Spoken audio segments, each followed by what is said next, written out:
প্রত্যেকটা কচু পাতার মধ্যে মশলাগুলোকে ভালো করে মাখিয়ে নিচ্ছি। নমস্কার বন্ধুরা, ফিরে এলাম বং রাঁধুনি রান্নাঘরে আরও একটি নতুন পর্বে। এই যে দেখুন বন্ধুরা, কচু বনে চলে এসেছি। বন বলা যায় না, এটা হচ্ছে এই আমার বাড়ির পিছন দিকটা আপনারা জানেন কত সুন্দর গাছপালা আছে, তার মধ্যে কিছু কচু পাতাও আছে। এগুলো দুধমান কচু, দেখাই আপনাদের।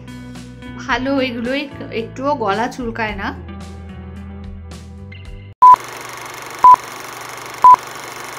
কচু পাতাগুলো এখান থেকে নিয়ে নেব, একটু দেখে ঠুকে নেব, পরিষ্কার দেখে, সুন্দর দেখে, আর ছোট দেখে, খুব বড় না খুব ছোট না, এরকম মাপে নিয়ে নেব। আর আমার বোনের মেয়েটা এসছে, তো দুজনে মিলে কচু পাতা নিয়ে চলে আসলাম। এগুলোকে ভালো করে ধুয়ে নিতে হবে। আর দেখুন ছোট পাতাগুলো কি সুন্দর ওর গুটিয়ে রয়েছে, একদম কচি সাদা, তো ওগুলো নেব না আমি। পাতার পিছন দিকটায় যে শিরাটা রয়েছে মোটা, সেই শিরাটাকে এইভাবে কেটে নিতে হবে। শিরাগুলো প্রত্যেকটা পাতার পিছন দিকে যে শিরাটা রয়েছে, সেই শিরাগুলো এইভাবে তুলে নিলাম, পাতার থেকে আলাদা করে নিলাম। এরপর চাকি বেলুনের যে বেলুনটা রয়েছে ওটাতে করে ভালো করে এইভাবে বেলে নিতে হবে একদম, ওটা তাহলে আর উঁচু হয়ে থাকবে না। এরপর এখানে যা কিছু লাগবে উপকরণগুলো সব রেডি করে নিয়েছি। এখানে আছে, বলি আপনাদের প্রথম থেকে দেখাই, এই যে বেসন, বেসনটা এই বাটিটা করে নিয়েছি, এই বাটিটা মেজারমেন্ট করে 3 বাটি বেসন নিয়েছি। এরপর এখানে সবকিছু দিয়ে দেবো একটা একটা করে। প্রথমে দেব হিং, হিংটা এই চামচে 1/2 চামচ দিয়েছি। এইবার হিং দেওয়ার পর দিয়ে দিচ্ছি নুন, নুনটা টেস্ট অনুযায়ী দেবেন।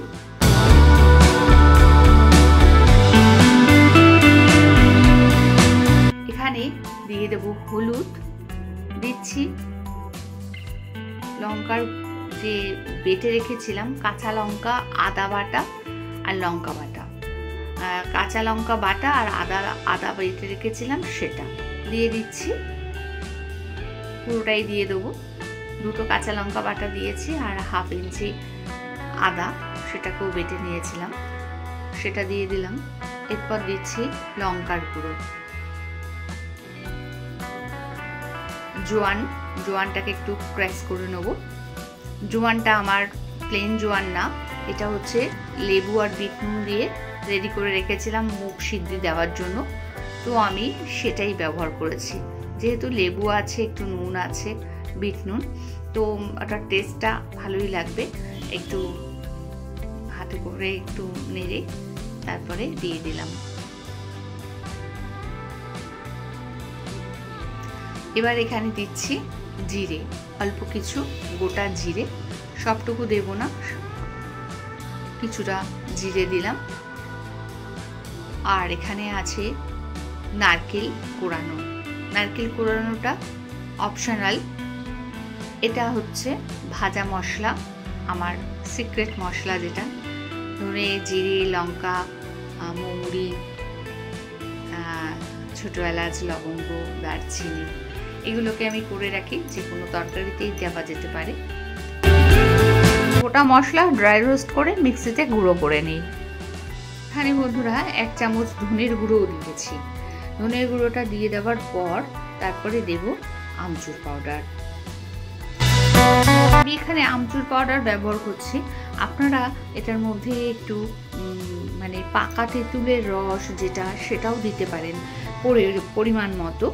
তো পাকা তেঁতুলের রসটা দিলে, অনেকে আছে না কচুতে অ্যালার্জি, মানে কচু খেলেই গলা চুলকায়, কিন্তু গ্যারেন্টি দিয়ে বলছি ওই ভাবে যদি আপনারা করেন, আমচুর পাউডার বা লেবুর রস কিংবা ওই তেঁতুলের গুলে তেঁতুলের জলটা যদি দেন, তাহলে কিন্তু কখনোই গলা চুলকায় না। আমি এখানে আমচুর পাউডার ব্যবহার করেছি। এইবার সবকিছু মিশিয়ে নেওয়ার পর এই একটু বাটিতে করে সামান্য জল নিচ্ছি, মেজারমেন্ট করার জন্য হাফ বাটি জল নিচ্ছি। এখান থেকে কিন্তু যতটুকু লাগবে ততটুকুই দেব, একবারে দেব না, অল্প অল্প করে এটাকে মিশিয়ে একটা ঘন ঘন ভাব আছে এরকম একটা ব্যাটার তৈরি করে নেব। বেশ ঘন করেই করতে হবে, এটা একদম পাতলা করা যাবে না, যাতে ওই পাতাটার মধ্যে মশলাগুলো মাখাতে হবে, তো একটু ঘনভাবেই তৈরি করতে হবে। অল্প করে জল একবার দিয়েছি, আবার আর একটু জল দিয়ে এটাকে গুলে রেডি করে নিলাম। আপনাদের বলি, ভিডিওটা ভালো লাগলে প্রচুর প্রচুর শেয়ার করতে ভুলবেন না, একটা লাইক করে দেবেন। আপনাদের একটা লাইক আমার নতুন ভিডিওর অনুপ্রেরণা জাগে। আর এখনো যারা সাবস্ক্রাইব করেননি তাদের বলবো সাবস্ক্রাইব করতে, পাশে থাকা বেল আইকনটি অল ক্লিক করে দিলে প্রত্যেকদিন নতুন নতুন নোটিফিকেশন সবার প্রথম পৌঁছে যাবে আপনার কাছে।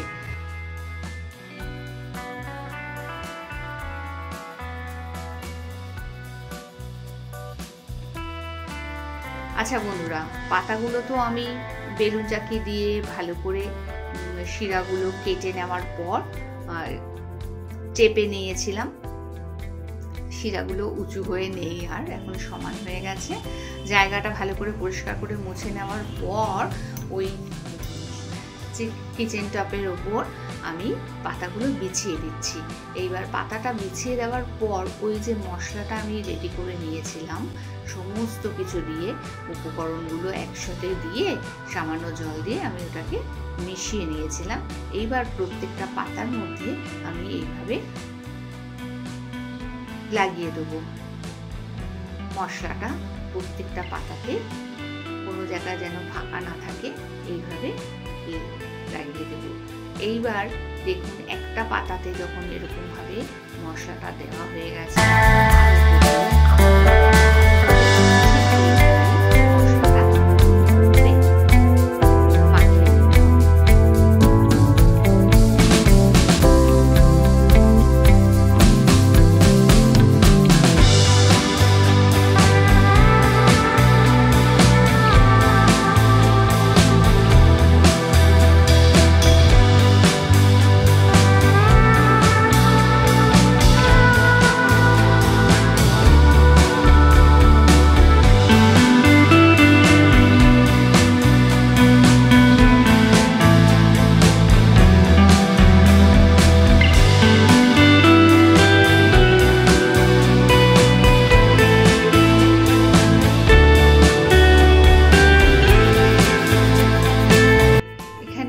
থেকে আরো আরেকটা পাতা দিয়ে দিচ্ছি।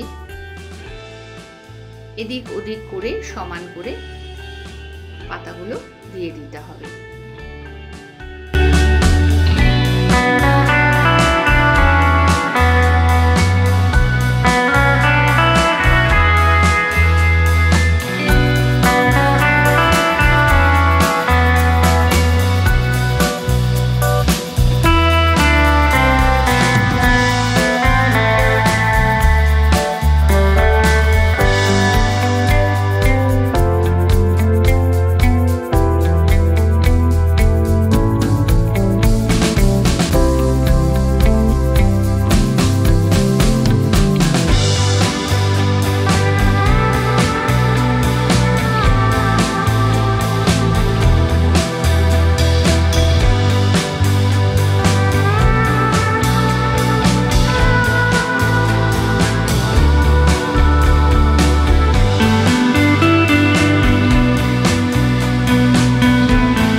আমি টোটাল 4টে পাতা ব্যবহার করেছি। এবার এই 4টে পাতাতেই সমান করে মশলাটা দিয়ে নিয়েছি।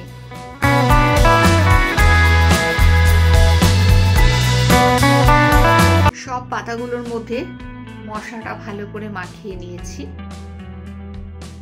এরপরে এটাকে মুড়তে হবে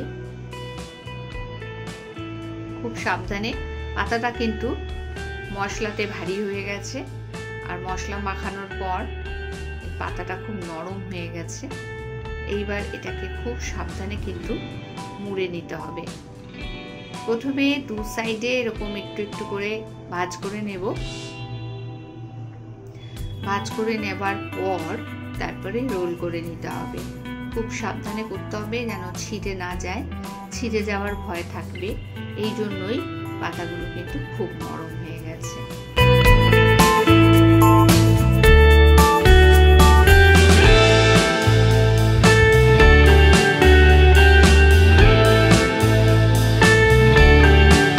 ওই সাইডটা আর এই দিকটা দুদিকটাই এরকম ভাবে সমান করে মুড়ে নিলাম।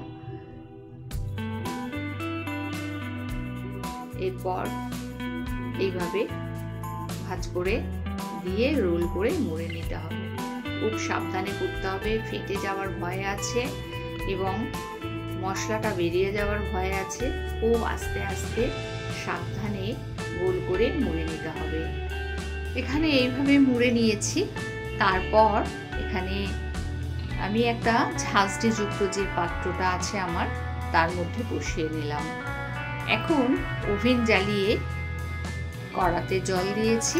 জলটা ফুটে উঠেছে, আর জলটা ফুটে ওঠার পর ওই যে ঝাঁঝরির ওপরে যে পাতাটা মশলা মাখিয়ে নিয়েছিলাম, সেই পাতাটা রোল করে রেখেছি, সেটাকে এবার এইভাবে দিয়ে ওপর দিয়ে ঢাকা দিয়ে দেবো। 10 মিনিটের জন্য এটা ভাপানো হবে। এটা ভাপানো হয়ে যাবার পর আমাকে ঠান্ডা করে নিতে হবে। দেখুন ঠিক 10 মিনিট পর এটা ভেপে গেছে। পাতার কালারটা কত সুন্দর চেঞ্জ হয়ে গেছে, দেখলেই বোঝা যাচ্ছে যে এটা সম্পূর্ণভাবে ভাপানো হয়ে গেছে। এবার এটাকে অন্য একটা পাত্রের মধ্যে নিয়ে ঠান্ডা করতে দিচ্ছি। আর ঠান্ডাটা যখন হয়ে গেছে সেই সময় এরকম পিস পিস করে কেটে নেব। বাড়িতে একবার অবশ্যই ট্রাই করবেন বন্ধুরা, খুব সহজ ব্যাপার। এটাকে এইভাবে করে নিন।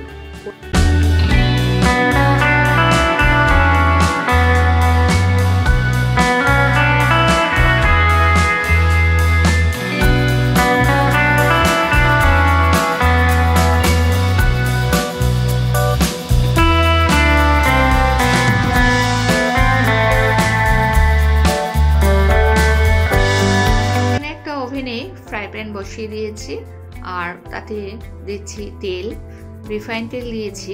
এইবার এই তেলটা দেওয়া গরম হয়ে গেছে ফ্রাই প্যানের মধ্যে। এবার একটা একটা করে এগুলোকে ভেজে নিতে হবে। কচু পাতার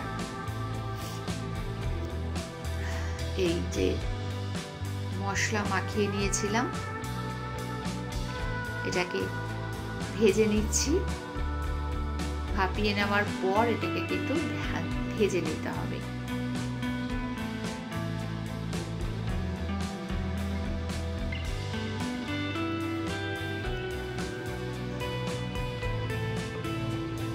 সবগুলো ভেজে দিয়েছি। সন্ধ্যেবেলা চা কিংবা কফির সাথে স্ন্যাক্স হিসাবে খাওয়া যেতে পারে। আর ডাল ভাত খাওয়ার সময় মুখে একটা কিছু দেওয়ার জন্য এটা বেশ ভালো একটা রেসিপি। তাহলে বন্ধুরা আজ এই পর্যন্ত। ফিরে আসছি পরবর্তী ভিডিও নিয়ে পরবর্তী সময়। আমার সঙ্গে থেকে পুরো ভিডিওটা দেখার জন্য অনেক ধন্যবাদ।